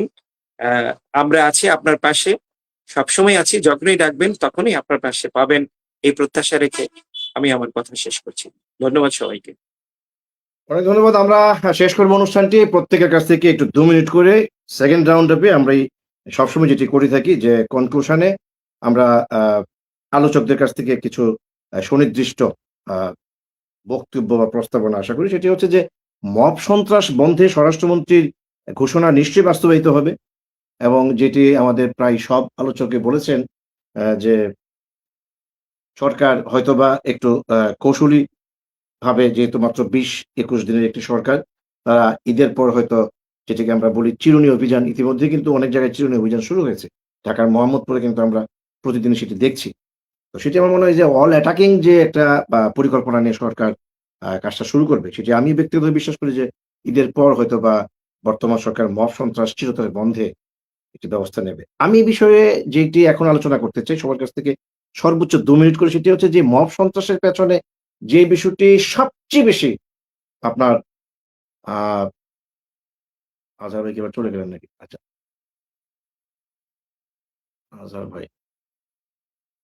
হ্যাঁ, আমি যেটি বলছিলাম যে মব সন্ত্রাসের পেছনে সবচেয়ে যে বিষয়টি গত অন্তত 1.5 বছর আমরা লক্ষ্য করেছি, সেটি হচ্ছে একটি ট্যাগ কালচার। অর্থাৎ মব আক্রান্ত কিন্তু তারাই হচ্ছে যাদেরকে ট্যাগ দেয়া হয়, আওয়ামী ট্যাগ, জামাতি ট্যাগ, বিএনপি ট্যাগ, জাতীয় পার্টির ট্যাগ। এই মুহূর্তে আওয়ামী ট্যাগটা বেশ খায়। কারণ মানুষ মনে করে আওয়ামী ট্যাগ দিলেই তার উপর খুব আছড়ে পড়া যায় এবং কোনো দেয়ার ইজ নো প্রতিবাদ। যদিও বিভিন্নভাবে প্রতিবাদ হচ্ছে, কিন্তু যারা এই আক্রমণগুলি করছে তারা মনে করে যে যার উপর আক্রমণটা করব তাকে আমরা আওয়ামী দোসর চিহ্নিত করে আক্রমণটা করলেই সম্ভবত সরকারের কাছ থেকে একটা সহযোগিতা পাওয়া যাবে, এই সরকারের কাছ থেকে, যেটা গত 1.5 বছর 100% পাওয়া গেছে। সরকার যখনই মনে করেছে এটা আওয়ামী সমর্থক বা আওয়ামী দোষকের উপর এই মব কালচারটি হয়েছে, যেটি টিটু বলছিল যে আমি 179 জন জানি যে গত 1.5 বছরে এই মব কালচারে মৃত্যু সংখ্যাটা 179, ও 52 জন 5 মাসের কথা বলছে, কিন্তু 1.5 বছরে সেটি 179 জনের মতো মারা গেছে। এখনো কিন্তু সেই কালচারটি আছে। বিএনপি সরকার ক্ষমতায় গিয়েছে এবং আমরা সকলেই জানি যে এই বিএনপি সরকার ক্ষমতায় যাওয়ার পেছনে যে ইঞ্জিনিয়ারিং এর কথা বলা হয়, সেখানে অন্যতম সকলে এক বাক্যে স্বীকার করে যে আওয়ামী লীগ ইলেকশনে না আসলেও আওয়ামী লীগের বেশিরভাগ ভোটগুলি নাকি সেই দিকে গিয়েছে। এটা অবধারিত সত্য। এবং তা থেকে কিন্তু বোঝা যাচ্ছিল যে দেশে আবার একটি নতুন সংস্কৃতি চর্চা শুরু হয়েছে, যে যার মতো করে রাজনীতিটা করবে। যদিও আওয়ামী লীগের রাজনীতির উপর একটি নিষেধাজ্ঞা রয়েছে বিগত সরকারের আমলে, কিন্তু এরপরেও কিন্তু আপনার এই ট্যাগ কালচারটা বন্ধ হচ্ছে না। আপনারা সবাই 2 মিনিট করে একটু বলবেন, এই যে এখন বিএনপি ক্ষমতায় আছে, আওয়ামী লীগের উপর ট্যাগ দেওয়া হচ্ছে যে আওয়ামী দোষর পেলেই তাদের উপর হামলা করো। ইন ফিউচার যখন বিএনপি যদি সরকারে না থাকে, দেন হয়তো আবার আওয়ামী লীগ সরকার ক্ষমতায় আসলো বা জাতীয় পার্টি আসলো, তখন আবার যদি বলা হয় যে বিএনপি যেখানে পাও সেখানেই হামলা করো। এই ট্যাগ কালচার কতদিন চলবে? আমার কথা হচ্ছে যারা সত্যিকারের দোষী, যারা অপরাধী, যারা নানাভাবে সুনির্দিষ্ট তাদের বিরুদ্ধে তথ্য আছে, তাদের বিরুদ্ধে তো আইনগত ব্যবস্থা নেওয়ার বাংলাদেশের প্রচলিত আইনে আছে। কিন্তু সেই দিকে না গিয়ে এই যে জনতা কর্তৃক, উচ্ছৃঙ্খল জনতা কর্তৃক মানুষকে পিটিয়ে মেরে ফেলার নাম এই যে মব কালচার, সেটি এই ট্যাগের কালচারের কারণে কিন্তু এগুলো এখন পর্যন্ত চলছে। ট্যাগটা কবে বন্ধ হবে? ব্যক্তিগতভাবে আমি আপনাদের কাছে বিশেষভাবে অনুরোধ করবো যে ট্যাগ কতদিন আরে চলবে, এই বিষয়ে যদি 2 মিনিট করে আপনারা বক্তব্য রাখেন। শুরুতেই আমরা আসতে যাই কিশোরগঞ্জে ছোট ভাই নাইমের কাছে। নাইম, ট্যাগ বন্ধ হবে কিনা, নাকি এটা যুগের পর যুগ চলতে থাকবে? বিএনপি ক্ষমতা থেকে সরে গেলে আবার শুরু হবে, যেখানে বিএনপি পাও সেখানে পিটাও, সেখানে তাদেরকে মেরে ফেলো। এই কালচারটি বন্ধ হবে কবে? ধন্যবাদ দাদা। দাদা, আসলে একটা জিনিস কি, আপনি শুনতে খারাপ শোনা গেলেও বিষয়টা হচ্ছে, আপনি যদি নদীর স্রোতকে বন্ধ করে দিয়ে বাঁধ দিয়ে আটকাতে চান, তাহলে কিন্তু এই নদী ফুলে ফেপে গ্রাম-টাম ডুবিয়ে দিতে পারে। অতএব সবচেয়ে বড় হচ্ছে যে বিভিন্ন মতাদর্শ, তাদেরকে কথা বলার সুযোগ দিতে হবে। যখন Yeah. উন্মুক্তভাবে তারা স্বাধীন যে কাজটি করতে পারবে, তখনই কিন্তু মানুষ মনে করবে যে না, অধিকার প্রতিষ্ঠা হবে, সবার অধিকার। এখন হচ্ছে আপনি ব্রাহ্মণ শ্রেণী হয়ে আছেন, যে একমাত্র আমি যা ইচ্ছা তাই করব, আর বাকিরা মুখে কষ্টিপ লাগিয়ে হাত পায়ে জিনজিল দিয়ে ঘরে আটকে বসে থাকবে। অতএব তারা যখন আমার জায়গাতে আসতে চাইবে, মানে আমার মাঠে খেলতে আসবে, তখন মনে করবো যে এই মাঠটা আমি মালিক, এই গরুঙ্গদা কে আর সোহাগ আরিফিন ভাইকে কিছুই না, আমি ফুটবল খেলবো, আমি রেফারি, আমি আম্পায়ার, আমি সব। এতে কিন্তু এই যে ট্যাগের সংস্কৃতি এটা চালু হয়। আমি মনে করি যে বিগত দিনে যাই হয়েছে, অনেক বিচার হয়েছে, অনেক কিছু হচ্ছে। সকলেই তো দেশের নাগরিক। একটি দেশ গড়তে হলে তো আপনি 10 জনের থেকে 5 জন 6 জন বাদ দিতে পারবেন না, সবাইকে নিয়েই গড়তে হবে। অতএব আমি মনে করি যে স্বাধীন যে মতামত, স্বাধীন যে রাজনীতি, সেটি সুযোগ দিতে হবে। অতীতের কোনো ভুল থাকলে সেটিকে তারা সংশোধন করে যেন আসতে পারে, যাতে একটি বার্তা দেয় জাতিকে যে যা ভুল ত্রুটি আছে তা সংশোধন করে আবার নতুন করে শুরু করা। অতএব একেবারেই বন্ধ করে দিয়ে আটকিয়ে দেওয়া, সেটি আমি মনে করি যে আরো মানে অস্থিরতার সৃষ্টি করা, কুন্দল সৃষ্টি করা, রেষারেষি সৃষ্টি করা, হিংসা, এটি কিন্তু থেকে যাবে। আপনি একটি পানির ট্যাঙ্কির ময়লা পরিষ্কার না করে বারবার পাইপ পরিবর্তন করছেন। আমরা যে আলোচনা করছি, আমরা বারবার এই ট্যাঙ্কির গুড়া পরিষ্কার না করে আমরা পাইপ পরিবর্তন করছি, ময়লা থেকে যাচ্ছে। অতএব এই ময়লাকে দূর করতে হলে স্বাধীন কথা বলা, স্বাধীন রাজনীতির চর্চা, সেটি উন্মুক্ত করতে হবে। তবে এই যে ব্যক্তিগত রেষারেষি, আমি সবকিছু দেশের মালিক, এটা আসলে এই চিন্তাধারা বন্ধ হবে, আস্তে আস্তে এইসব ট্যাগিং বন্ধ হবে। আরেকটি বিষয় হচ্ছে যে আমরা দেখেছি যে গত এই যে পাগলা মসজিদে কিশোরগঞ্জে, সেখানেও সাংবাদিকদের উপর এই মব সৃষ্টি করে হামলা করা হয়েছে। উচ্ছৃঙ্খল সংঘবদ্ধ জনতা, তারা বিভিন্ন দালাল বলে, মানে যখনই আপনি কারো স্বার্থের মধ্যে প্রশ্ন তুলবেন, তখনই আপনাকে এই ধরনের কথা বলে আপনি বা হামলা করা হবে। আপনি কি মত কি এসব না, এমনকি এটি বর্তমান যারা সরকারি দল আছে তারাও কিন্তু এই ধরনের মবের শিকার হতে পারে, এটা যে কেউ হতে পারে। অতএব এই কালচার দূর করতে হলে আইনের যথাযথ প্রয়োগ ঘটাতে হবে। একটি জায়গাতে যে আপনি শক্তিশালী আইন প্রয়োগ করেন, বাকি কিন্তু 10-15টা জেলা এমনি ঠিক হয়ে যাবে। কিন্তু ঢাকার প্রাণ কেন্দ্র শাহবাগ থানার সামনে যখন আপনি মব বা সংঘবদ্ধ জনতার উশৃঙ্খলতা আপনি নিয়ন্ত্রণ করতে না পারবেন, তখন তো নবীনগর থানাতে আপনি পারবেনই না, কারণ গ্রামে তো সম্ভবই না। অতএব যেখানে আমরা একদম সভ্যতার চর্চার জায়গা বলি, সেখানে যদি আপনি কঠোর হস্তে এটি দমন করতে না পারেন, কোন অজপরাগায় কি হচ্ছে সেটা তো একদম নিয়ন্ত্রণের বাইরে চলে যাবে। আমি সর্বশেষ বলতে চাই, সকলকেই স্বাধীন মত চর্চা রাজনীতি করার সুযোগ করে দিতে হবে, তাহলে এইসব রেষারেষি অনেকটাই কমে আসবে, ভালোবাসার সৃষ্টি হবে। আমরা সকলে মিলে দেশ গড়তে চাই। ধন্যবাদ। একদম একদম লাইন থাকবেন আর কয়েকটা মিনিট। আমরা আসতে চাই আবার একটু চট্টগ্রামে, আমাদের সিআরএ প্রেসিডেন্ট সাংবাদিক নেতা সোহাগ আরিফিন। সোহাগ আরিফিন ভাই, আপনি যে বিষয়টি এখন শুনতে চাচ্ছি সেটি হচ্ছে যে টেক কালচারটি বন্ধ হবে কবে, এবং সরকারের একটি আন্তরিকতা থাকতে হবে এই টেক কালচার বন্ধ করতে হলে। বিশেষ করে আমি বলবো, গত 1.5 বছর ধরে যারা অন্যকে দলকানা বা দলদাসের ট্যাগ দিচ্ছেন, অন্যকে যারা দলকানা দলদাস ট্যাগ দিচ্ছেন, তারা মূলত সবচেয়ে বেশি স্বার্থবাদী দলান্ধ কিংবা লেজুর ভিত্তিক রাজনীতি করেন। সে নিজে দলকানা, সে অন্যকে বলে দলের। আরে আপনি নিরপেক্ষ হয়ে যদি ধরেন আপনি কোনো দল করেন না, আপনি কোনো রাজনীতি করেন না, আপনি যদি কাউকে একটা বিএনপি, আওয়ামী লীগ, জামাতে ইসলাম, জাতীয় পার্টির ট্যাগ দেন, সেটি তো ভাই মেনে নেওয়া যায় যে ভদ্রলোক তো নিরপেক্ষ লোক, আমি তো কিছুরও রাজনীতি করি। কিন্তু ট্যাগ দিচ্ছে কারা? যারা সবচেয়ে বেশি দলান্ধ, হয় সে আওয়ামী লীগ করে কিংবা বিএনপি করে কিংবা জামাত জাতীয় পার্টি করে, সে নিজে করে দালালি, সবচেয়ে বড় দলকানা দলান্ধ, সে দেয় আপনাকে, আপনি আওয়ামী লীগ করে। আর তুইও তো একটা বিএনপির সবচেয়ে বড় দালাল, তুই অন্যকে ট্যাগ দিস কিভাবে? ট্যাগ তো দিতে হবে তাদের যারা নিরপেক্ষ, একেবারে সমাজে গ্রহণযোগ্য মানুষ, তার ট্যাগটা মেনে নেওয়া যায়। এই বিষয়ে আপনার কোনো বক্তব্য আছে কিনা? আচ্ছা দাদা, ধন্যবাদ আবারও আমাকে সুযোগ করে দেওয়ার জন্য।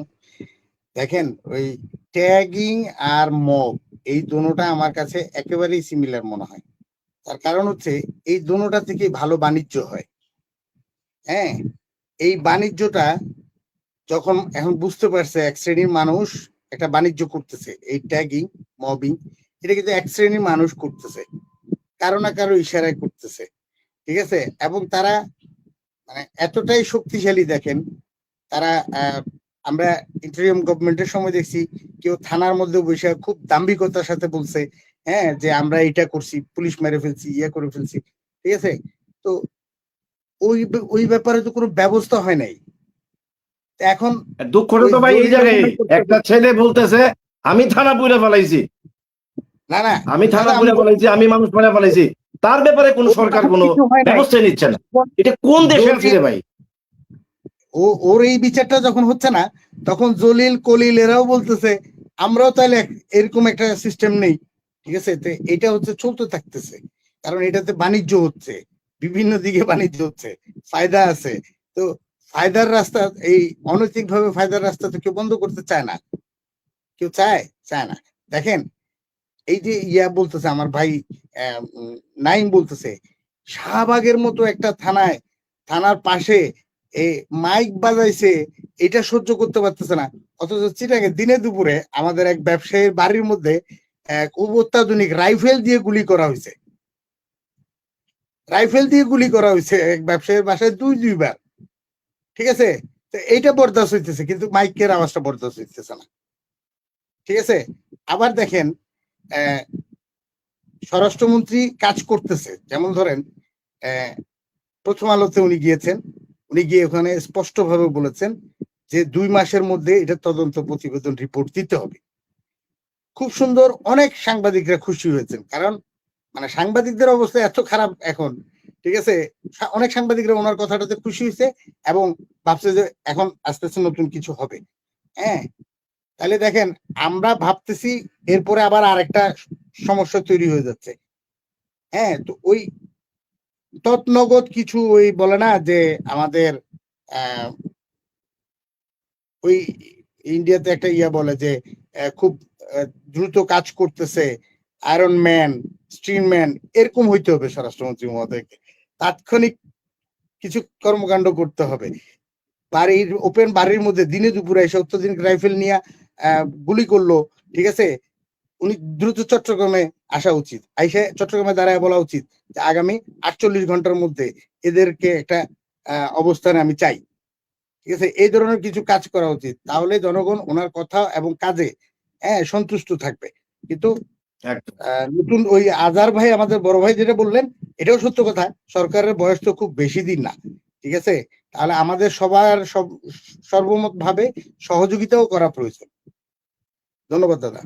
অবশ্যই আমরা সরকারকে সহযোগিতা করতেই চাই, কারণ আমরা গণমাধ্যম কর্মীরা সবসময় একটি গণতান্ত্রিক উদার গণতন্ত্র চর্চা চালু হোক, এখানে সকলের মত প্রকাশের স্বাধীনতা থাকুক, যেটি আমরা গত 17 বছরও আওয়ামী লীগ সরকারের আমলে বহু টকশোতে এই গণমাধ্যমের স্বাধীনতার জন্য অনেক চিৎকার চেঁচামেচি করেছি, অনেক কিছু করতে গিয়ে নানান হামলা মামলা শিকার হয়েছি। তো যাই হোক, আমরা এখনো এই সরকারের কাছে চাই যে, যেটি এখন মাননীয় তথ্যমন্ত্রী আমাদেরকে পরিষ্কার বলেছেন যে ভয়ের যে কালচার, গণমাধ্যম কর্মীরা সেই ভয়ের কালচার থেকে আর সাংবাদিকতা করতে হবে না, সেটি সরকার অবারিত করে দেবে এবং আমরা আশা করি সেটি অবশ্যই করবে। কিন্তু যে প্রশ্নটি আমি করেছিলাম দুজন প্রশ্ন আলোচকের কাছে, সেটির আসলে উত্তর আমি সেভাবে পাচ্ছি না। এটির উত্তর আমি শাহিনুজা টিটুর কাছে খুঁজতে চাই যে নিজের দল কানা কিন্তু অপরকে বলো দলদাস, এটি কি করে সম্ভব?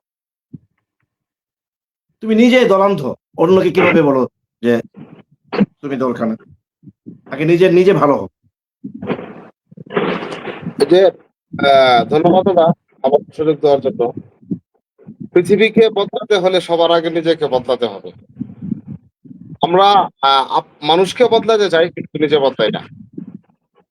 আমি যখন কোনো অপরাধ করি তখন আমি হয়ে যাই বিচারক, আর আমি হয়ে যাই উকিল, যে আমি তো এই কাজের জন্য এই অপরাধটা করণ লাগছে। আর গৌরাঙ্গদা যখন অপরাধ করে তখন আমি হয়ে যাই বিচারক, যে গৌরাঙ্গদার এই কাজের জন্য এই সাজা। তো আমরা আসলে নিজেরাই নিজেদেরকে সংশোধন করতে পারি না, নিজেরাই নিজেদের ভিতর রাখি অপরকে কিভাবে। আপনি একটা কি কথা বললে গৌরাঙ্গদা আঘাত পাবে, আমি সেই কথাটাই বলি। কিন্তু আমি কিন্তু এটাও পারি যে আমি কি কোন কথাটা বললে আর কি জানি নাইট ভাই খুশি হবে, সেটা আমি বলি না। এটা আমাদের অভ্যাস। আমরা এটা থেকে কবে বের হতে পারবো যে জিনিসটা আমার জানা নাই দাদা। আমার মনে হয় না যে এটা কখনো বের হয়ে আসবে, এটা চলতেই থাকবে। বলা হতো কোনো কিছু করলে তুই বিএনপি দাবা, এখন কিছু বললে বলা হয় এই শালা আওয়ামী লীগের দূষণ। এখন এটা হয় নিজের সুবিধার জন্য, আর যারা এগুলা করে তারা অতীতেও করেছে, করছে, ভবিষ্যতে করবে। এই সংখ্যাটা যে খুব বেশি এমনটাও না। তাদেরকে আমি বলবো সবসময় তারা হলো হাইব্রিড। তারা না আওয়ামী লীগ, না বিএনপি, না জামাত, না এনসিপি, তারা হলো হাইব্রিড। তারা যখন যে দল থাকে তখন সেই দলের পক্ষে অপর কাউকে টেক মারে, এ হতো তাদের নৈতিক বৈশিষ্ট্য। আর আজকের যে বিষয়বস্তু নিয়ে আমরা কথা বলছি, দেখুন এখানে আমাদের আমরা এখানে বাংলাদেশ একটি প্রধান দেশ, এখানে 95% 91% মুসলিম আছে। আমাদের মহানবী হযরত মুহাম্মদ সাল্লাল্লাহু আলাইহি ওয়াসাল্লাম বিদায় হজের ভাষণে ঘোষণা করেছিলেন, মানুষের জীবন, সম্পদ ও সম্মান একে অপরের জন্য পবিত্র। অর্থাৎ কারোর বিরুদ্ধে অভিযোগ থাকলেও তাকে মারধর করা বা হত্যা করা ইসলামের শিক্ষা নয়। আরেকটি গুরুত্বপূর্ণ বিষয় হলো গুজব। অনেক সময় দেখা যায় একটি গুজব ছড়িয়ে পড়ে এবং উত্তেজিত জনতা যাচাই না কাউকে আক্রমণ করে, অথচ কোরআন আমাদের নির্দেশ দিয়েছে কোনো সংবাদ এলে তা যাচাই করে নিতে। সুতরাং মব সন্ত্রাস কোনোভাবেই ইসলামের শিক্ষা নয়, বরং এটি অন্যায়, জুলুম এবং বড় ধরনের গুনাহ। একটি সভ্য ও ইসলামী সমাজে বিচার হবে আইনের মাধ্যমে, মানুষের হাতে নয়। এখন এই মব সন্ত্রাস বন্ধ করতে হলে প্রথমেই নিশ্চিত করতে হবে, আমি তো একটু আগেও বলেছি, অপরাধ যেই করুক তার পরিচয় নয়, অপরাধী হবে তার বিচারের ভিত্তি। দ্বিতীয়ত, একদম। সামাজিক মাধ্যমে গুজব ছড়িয়ে মানুষকে উস্কে দেওয়ার প্রবণতা কঠোরভাবে নিয়ন্ত্রণ করতে হবে। আর তৃতীয়ত, রাজনৈতিক ও সামাজিক নেতৃত্বকে দায়িত্বশীল ভূমিকা পালন করতে হবে, যাতে উত্তেজনা নয় বরং আইন শৃঙ্খলার প্রতি শ্রদ্ধা তৈরি হয়। সুতরাং মাননীয় স্বরাষ্ট্রমন্ত্রীর ঘোষণা অবশ্যই একটি গুরুত্বপূর্ণ বার্তা।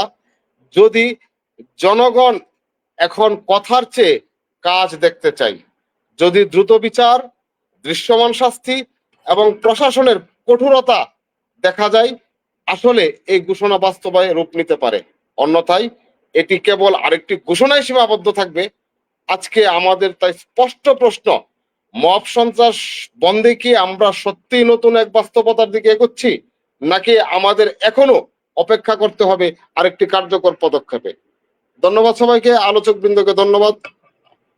অনেক ধন্যবাদ শাহিন রাজা টিটু এই মুহূর্তে যুক্ত হয়েছেন আমাদের কালের কণ্ঠের মাল্টিমিডিয়া নিউজ এডিটর, আমাদের অত্যন্ত প্রিয় ভাজন, শ্রদ্ধাভাজন গাউস রহমান পিয়াস ভাই একদম শেষ মুহূর্তে এসেছেন। আমরা তার একটি নিশ্চয়ই একটি সারগর্ভ এই বিষয়ে বক্তব্য শুনবো। তার আগে ছোট্ট করে আমাদের প্রথম আলোর আজহারুল হক আজহার ভাই, মানে যেটি বলছিলাম যে আপনি নিজে দল কানা, অথচ নিজেরটা ঢেকে অন্যকে বলছেন দল কাটা, যে কারণে মবের আসলে উৎপত্তিটা সেই জায়গা থেকে হচ্ছে।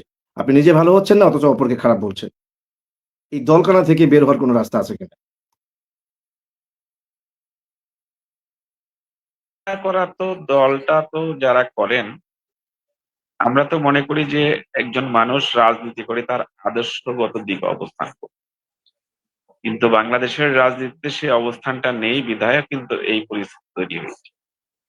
আর একটি সমাজে কখন মব সন্ত্রাস তৈরি হয়, যখন যেই সমাজের আইন শৃঙ্খলা পরিস্থিতি অনুকূলে না থাকে, নিয়ন্ত্রণে না থাকে।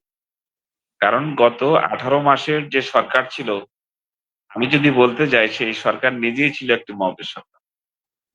কারণ তাদের সামনে তাদের ইশারায় অনেক ঘটনা ঘটে গেছে, তো তারা এটাকে উস্কে দিয়েছে। সেখান থেকে আমরা চাইলেই খুব তাড়াতাড়ি বেরোতে পারবো। এটার জন্য একটা সময়ের প্রয়োজন হবে। আর ট্যাগের যে বিষয়টা হয়েছে, ট্যাগ আগে পরে সবসময় ছিল, কখনো সেটা পুলিশের মাধ্যমে নিয়ন্ত্রণ হতো, এখন না হয় নিজেরা নিয়ন্ত্রণ করছে। বিষয়টা হলো দুইটা। তবে আইনের শাসন প্রতিষ্ঠা করতে হইলে আমাদেরকে আইন হাতে তুলে নেওয়া যাবে না। আমাদেরকে মব সন্ত্রাসী করে যাকে তাকে যেখানে সেখানে অপমান অপদস্থ করা যাবে না। তাহলে সমাজের মধ্যে উদ্বেগ, উৎকণ্ঠা এবং আতঙ্ক বেড়ে যাবে, মানুষ নিরাপত্তাহীনতা ভুগবে, সমাজটা একটা অস্থিতিশীল পরিবেশ তৈরি হবে, যেটা একটা দেশের জন্য, একটা রাষ্ট্রের জন্য অত্যন্তই স্পর্শকাতর এবং ঝুঁকিপূর্ণ। কারণ এখান থেকে আমাদের দ্রুতই বেরিয়ে আসতে হবে। আমি আশা করবো আমাদের মাননীয় প্রধানমন্ত্রী নতুন সরকারের যে দায়িত্বে আছেন তার বিচক্ষণতা দিয়ে এবং স্বরাষ্ট্রমন্ত্রী তার সেই অ্যাক্টিভিটিস দিয়ে এই মব সন্ত্রাস থেকে আমাদেরকে দ্রুত এবং টেকের রাজনীতির জায়গা থেকেও তারা একটা নতুন কিছুর সূচনা করতে পারেন, যেটা হয়তো ভবিষ্যতে কেউ শিক্ষা হিসেবে গ্রহণ করবে। আমরা জাতি হিসেবে এমনই যে রাজনীতি যারা করছি তারা কিন্তু কেউ শিক্ষা নিচ্ছি না, প্রশিক্ষণ নিচ্ছি। এক সরকার যেটা করে গেছে, আগের সরকার বা আগের রাজনীতিতে যে পরিবেশ ছিল, সেটাকে আমরা প্রশিক্ষণ হিসাবে ঠিক সেম কালচার, কায়দা, প্রয়োগের চেষ্টা করি। বাট আমরা তাদের যে অন্যায় অপরাধ, তারা যে সমাজ থেকে যে পালিয়ে গেল, বা তারা যে জেলে আছেন, বিভিন্নভাবে তারা নানান রকমের কি বলে জি, হ্যালো। ছিটকে পড়েছেন আমার মনে হয়। এখানে যেহেতু পিয়াস দা যুক্ত হয়েছেন, আমরা শেষ বক্তব্য তার শুনবো। তার আগে এখানে একজন সংস্কৃতি কর্মী যুক্ত হয়েছেন, আমাদের ব্রাহ্মণবাড়িয়ার অঙ্কুর স্টুডিওর যিনি স্বত্বাধিকারী, অঙ্কুর সভাপতি আনিসুল হক রিপন। রিপন ভাই, আপনি মব সন্ত্রাস বন্ধে অসাধারণ একটি আলোচনা করেছিলেন আপনার প্রথম সূচনা বক্তব্যে। এবার আমি যেটি জানতে চেয়েছিলাম যে একজন নিজে দলকানা কিন্তু অন্যকে দলকানা আখ্যা দিয়ে মব সন্ত্রাসে সবচেয়ে বেশি উস্কে দিচ্ছে গত ১.৫ বছর, যেটি দেখতে পেয়েছি এবং এখন সেটি অব্যাহত আছে। নিজে পরিবর্তন না হয়ে আপনি অন্যকে কিভাবে দলকানা, দলান্ধ কিংবা লেজুর বৃত্তির সাংবাদিকতাই বলি, রাজনীতিই বলি বা সংস্কৃতি কর্মীই বলি, সেটি কিভাবে করেন? আপনি তো নিজে আগে ভালো হবেন, তারপর অন্যকে ভালো হওয়ার পরামর্শ দিবেন। সেই থেকে আসলে এটির থেকে উত্তরণের কোনো পথ আপনার কাছে আছে কিনা? অনেক ধন্যবাদ দাদা। আসলে ট্যাগের যে বিষয়টা তুলে আনলেন, সেটা হচ্ছে যে যেহেতু আমাদের গণতান্ত্রিক রাজনৈতিক যে পরিস্থিতি আমাদের দেশে দীর্ঘদিন ধরে এটা চলে আসছে, সবাই যার যার একটি স্বাধীনতা রয়েছে রাজনীতি করার, কিন্তু রাজনীতি মূলত রাজনীতি যেটা হবার কথা আমাদের দেশে কিন্তু সেটা হচ্ছে না। আমরা একটা রাজনীতি যেটা করছি, আমরা মনে করছি যে যে দলটা ক্ষমতায় যাবে তার হাতেই সবকিছু। আজকে আওয়ামী লীগ ক্ষমতায় আছে, আওয়ামী লীগের কাছেই সব শক্তি। কালকে বিএনপি ক্ষমতায় যাবে, বিএনপির কাছেই সব শক্তি। এভাবে মানে সরকার বদল হবে, শক্তির পরিবর্তন হবে। যেমনটি আমরা দেখি যে একটা সরকার যখন পরিবর্তন হয় তখন দেশের আবহাওয়া অন্যরকম ভাবে পরিবর্তন হয়ে যায়, এবং এটাই হয়ে আসছে, অতীতেও হয়ে আসছে, এখনো সেটা হচ্ছে। তো ধরেন যে আওয়ামী লীগ সরকারের আমলে যারা সুবিধা নিয়েছে, সবাই তো আর সুবিধা নিতে যায় না। মানে যারা প্রকৃতপক্ষে দল থেকে সুবিধা নেওয়ার চেষ্টা করে, তারা রাজনীতির সাথে জড়িত থাকে, বিভিন্ন ভাবে বিভিন্ন উপায়ে তারা সুবিধা নেওয়ার চেষ্টা করে। কিন্তু দলকে যারা সাধারণভাবে সমর্থন করে তারা কিন্তু কখনোই কোনো সুযোগ সুবিধা তারা নিতে মানে যায়ও না, নিতে চায়ও না, অথবা নেওয়ার কোনো সুযোগ তাদের নেই।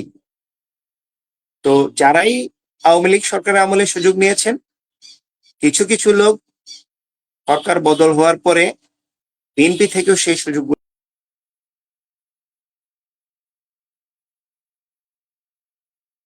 হ্যালো?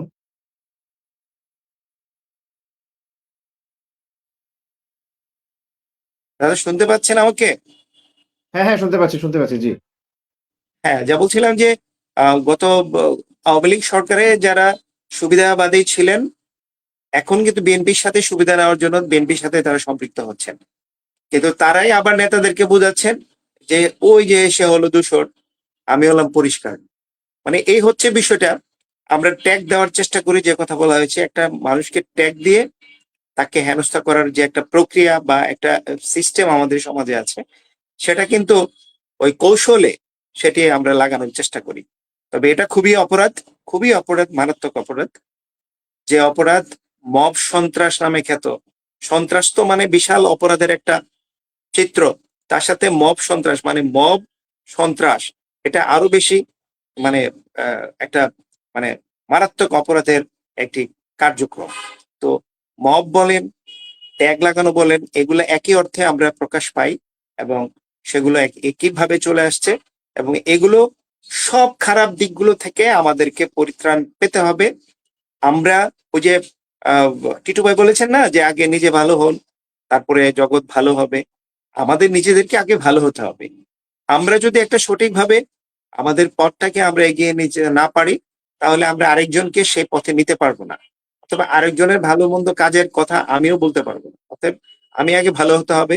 আমি ভালো হলে আমার পাশে যারা আছেন তাদেরকে আমি পরামর্শ দিতে পারবো, তাদেরকে ভালো করার জন্য বিভিন্ন প্রক্রিয়ায় যেতে পারবো।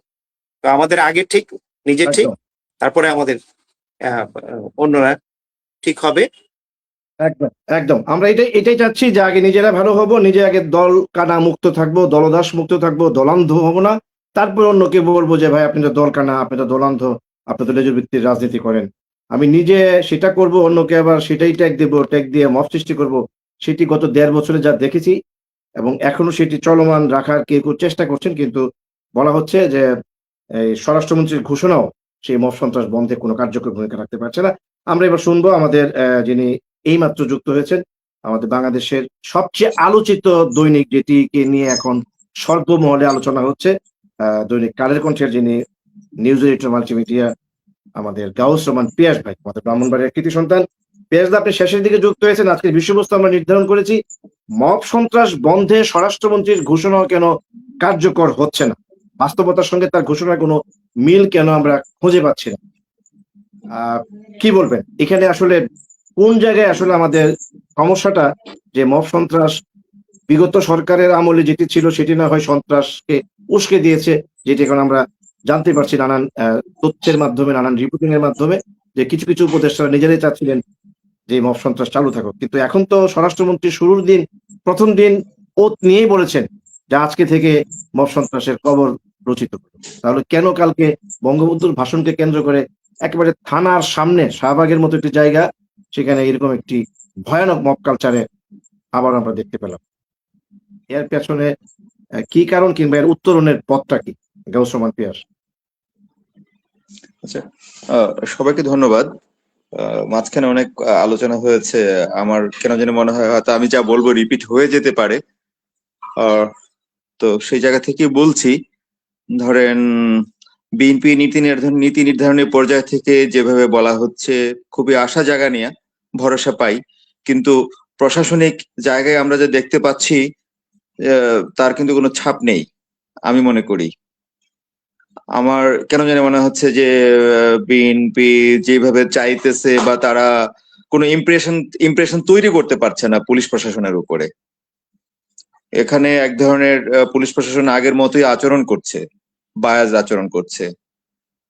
এই জায়গাটা নিশ্চয়ই তারা খেয়াল করছে হয়তো বা করবে, আদারওয়াইজ তো কোনো উন্নতি নাই। কারণ এটা সরকার থেকে এটা নিশ্চিত করতে হবে যে কোথাও কোনো ধরনের আনজাস্টিস বা কোনো ইনজাস্টিস, মানে দলীয় পরিচয়ের কারণে বা ধরনের ৭ই মার্চ শুধুমাত্র এই ট্যাগের কারণে একজন মানুষকে বা ইয়েকে অন্যায়ের শিকার হতে হবে, এটা তো হতে পারে না।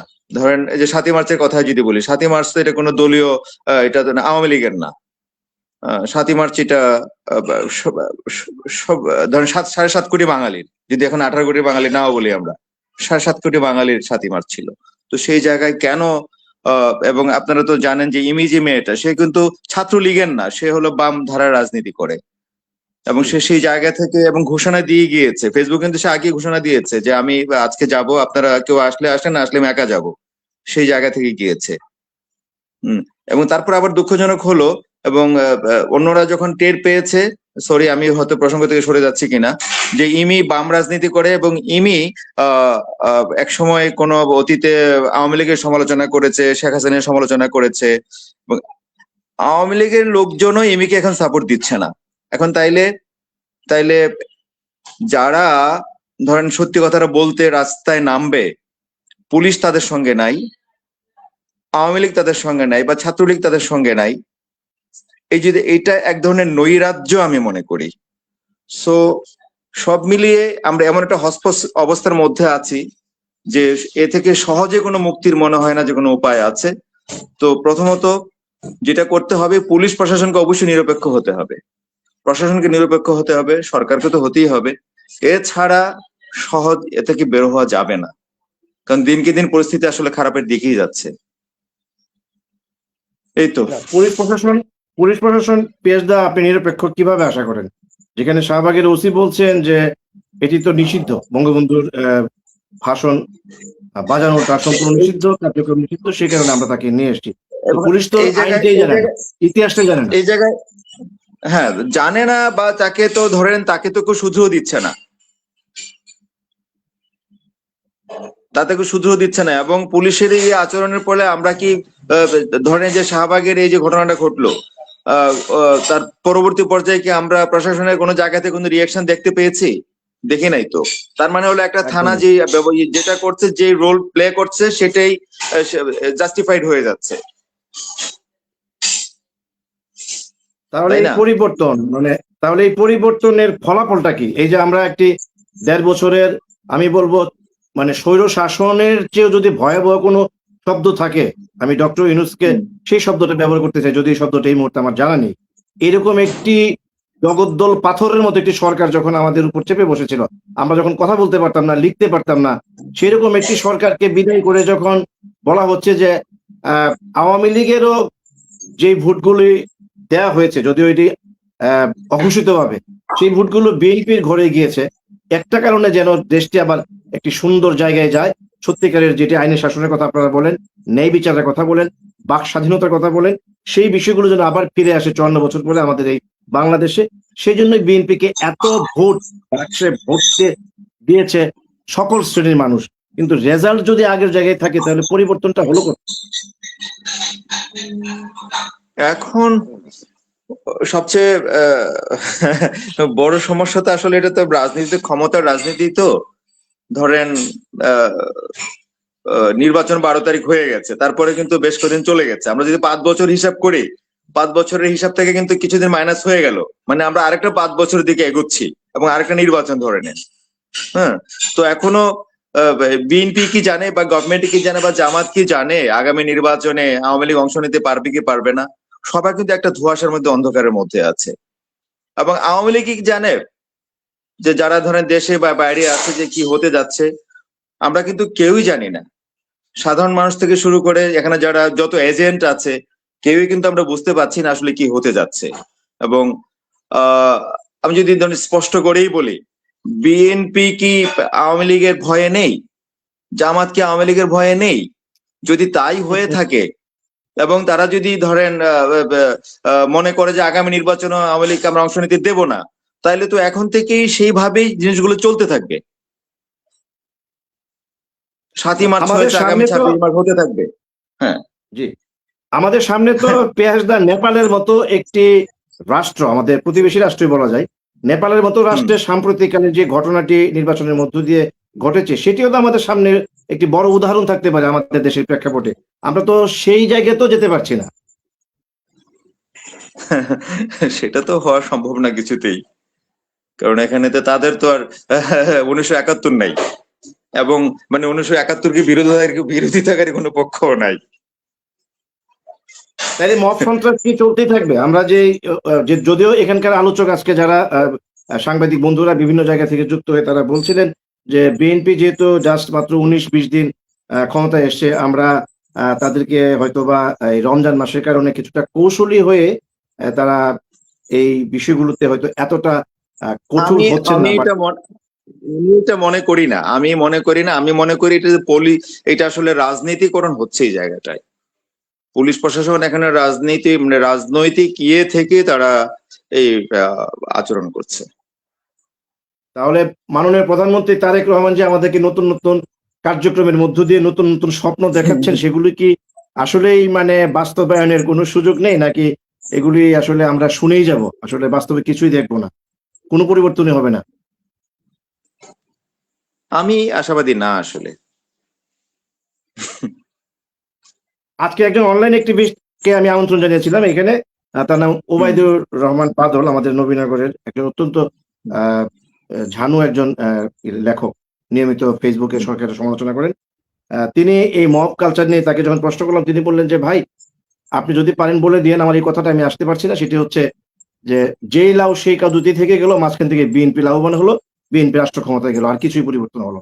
কি বলবেন? আচ্ছা, আমার একটা জিনিস মনে পড়ে গেল, বুঝছেন, এই যে সেটা হলো যে পরে ভুলে যাব। একটা লেখা পড়ছিলাম যে এই জায়গাটায় ধরেন ক্ষমতাসীন দল চেষ্টা করতে পারে যে মাঠ পর্যায়ে জামাত শিবিরকে আওয়ামী লীগের মুখোমুখি করে রাখা এবং নিজেরা নিরাপদ দূরত্বে থাকা। এবং গতকালের আচরণ, যদি মব যারা করেছে তারা তো কি ছাত্রদল কি আমি জানি না, সম্ভবত না, তাই না? ক্ষমতাসীন ছাত্র দলের তো অন্তত না, বিএনপির তো অন্তত না। না। হ্যাঁ, না। তো যদি তাই হয় এবং বিএনপি যদি স্ট্র্যাটেজি নেয় যে ধরেন ফর এক্সাম্পল এনসিপি এবং যুবলীগ ছাত্রলীগ এরকম একটা, যে ঠিক আছে তারা তারা করুক, আমরা সেফ সাইডে থাকি, তো তারা নিতেই পারে কিন্তু। এবং এটা খুবই সম্ভব। আমরা তো আমরা কি এই যদি তারই পূর্ব লক্ষণ গতকালের ঘটনার মধ্য দিয়ে দেখছি? তাহলে স্বরাষ্ট্রমন্ত্রী যে হ্যাঁ। সন্ত্রাস বন্ধে, বিশেষ করে মব সন্ত্রাস বন্ধে, যে আজকেও বললেন যে এটি সরকার কোনোভাবে মানে টলারেট করবে না, মানে টলারেন্স করবে না, এবং যেটি আজকে আলোচকরা বলছিলেন যে হয়তোবা ওই রমজান মাসের কারণে সামনে ঈদ একটু নরমে গরমে কিংবা কৌশল হয়ে চলছে, ঈদের পরে হয়তো বা সরকার অল অ্যাটাকিং এ যাবে, এটি কি আপনি বিশ্বাস করেন না? না, বাসর রাতে আপনি যদি বিলাই মারতে না পারেন, পরে কেমনে মারবেন? আর morning morning morning shows the day, morning shows the day. একজন আলোচকের একটা প্রশ্ন বোধহয় আপনাকে করতে চাই। জি টিটু। ধন্যবাদ পিয়াস ভাই, আপনার আলোচনাটা আমি শুনছিলাম, খুব ভালো লাগছে। আসলে এখানে আমরা যেটা দেখি, অতীতেও যেটা দেখেছি, সেটা হলো পুলিশ সবসময় অতি উৎসাহী হয়ে তারা কাজ করে থাকে। এই বিষয়টা আসলে কেন তারা এত অতি উৎসাহী কেন? নির্বাচনের সময় তারা ভোট কেটে দিতে হবে, তারপর যে কোনো মানে খুশি করার জন্য তাদের এই অতি উৎসাহী ভূমিকাটা কেন থাকে সবসময়? প্রমোশনটা কি তুমি দিবা নাকি? প্রমোশনটা কি তুমি দিবা? প্রমোশনটা আচ্ছা, তো তারাই আমাদের দিবে। পিয়াস ভাই তো একটু বলবে। না না, ঠিকই আছে, দাদা তো বলেই দিয়েছে। ধরেন ধরেন যে একজন শাহবাগ থানায় আছে, তিনি হয়তো অন্য থানায় যেতে চাইবে, অথবা তিনি অনেকদিন ধরে ওসি পদে আছেন, তিনি আরো বড় পদে যেতে চাইবেন, তো তিনি তো তার তো এটা নজরে আসতে হবে না?